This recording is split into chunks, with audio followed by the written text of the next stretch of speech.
Awali ya yote, nipende kumshukuru Mwenyezi Mungu aliyetujalia siha njema. Tumekutana katika viwanja hivi vya Kinyasini tukiwa na nuru, tumependeza kwa mavazi yaliyofanana na rangi ya Chama cha Mapinduzi, rangi ya manjano na kijani. Imependeza sana wana wa Kaskazini.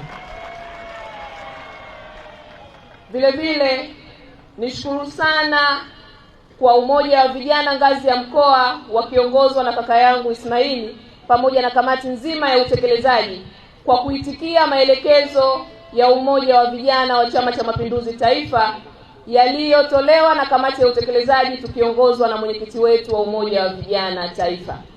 Maelekezo hayo, nikitizama hadhara hii, amesema kwamba yanafanana na hadhi ya kitaifa. Tangu mwanzo nikitizama namna ambavyo mpangilio ulivyo, kweli yana hadhi yale ya ngazi ya taifa, lakini safari hii tunazindua kimkoa na hakuna awali mbovu. Kaskazini imetisha sana.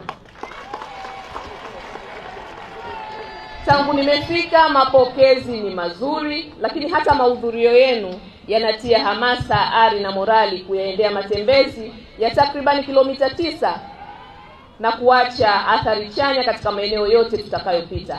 Na mimi niseme tu, ninawiwa kutembea bila kuchoka. Matembezi oye! Vile vile endelee kushukuru kamati ya utekelezaji ya umoja wa vijana taifa na ninyi kuridhia mimi kuwa mgeni rasmi katika matembezi haya ya miaka 62.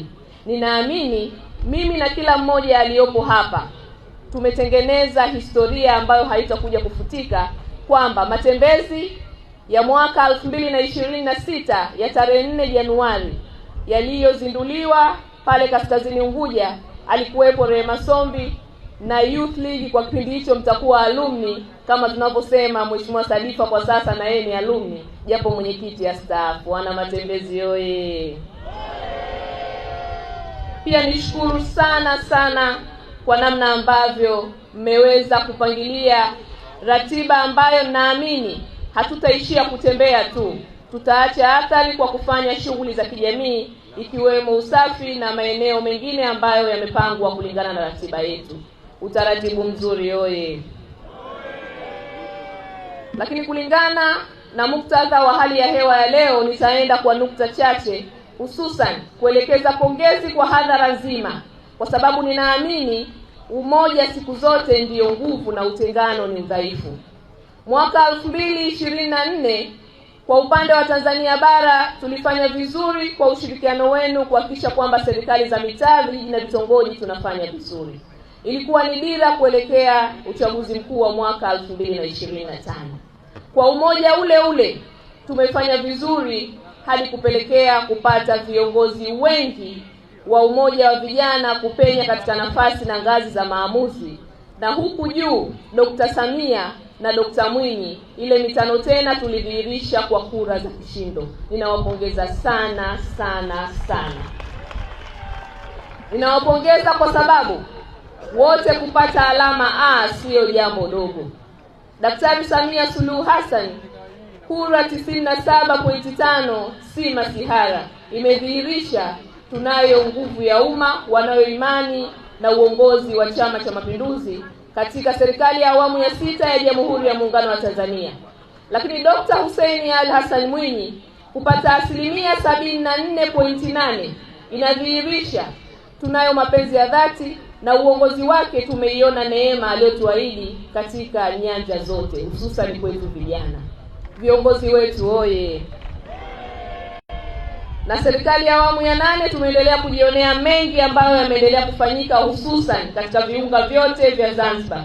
Tukizungumza Unguja na Pemba, Dr. Mwinyi alitembea na mkasi katika maeneo yote kuzindua miradi ambayo imeleta athari chanya kwa miaka 5 iliyopita. Tunayo imani kubwa miaka hii mingine 5 ambayo tumempatia 2026 mpaka 30 yatafanyika makubwa, na sisi vijana tutakuwa wanufaika wa mwanzo. Hapo vipi?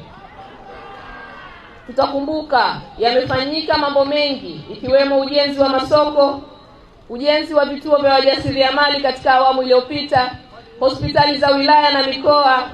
Tutakumbuka mikopo isiyo na riba imetoka kwa wajasiriamali, lakini miundombinu ya barabara ni ya kisasa. Ukipita Zanzibar ya leo sio sawa na Zanzibar ya zamani. Dr. Mwinyi oye! Umefanyika uwekezaji mkubwa katika ukuaji wa uchumi wa hapa Zanzibar, lakini tumejionea maboti ya wavuvi namna ambavyo yamekabidhiwa, hususan pia wale wakulima wa mwani wamekuwa wakitajwa na kuacha athari nzuri kwa namna ambavyo zao hilo limeendelea kuchanja mbuga. Vituo vya mabasi vimejengwa, lakini vile vile shule za ghorofa. Ukiitizama Zanzibar ni kama New York kwa shule ambazo zinavutia. Magorofa oye! Dr. Mwinyi na elimu oye!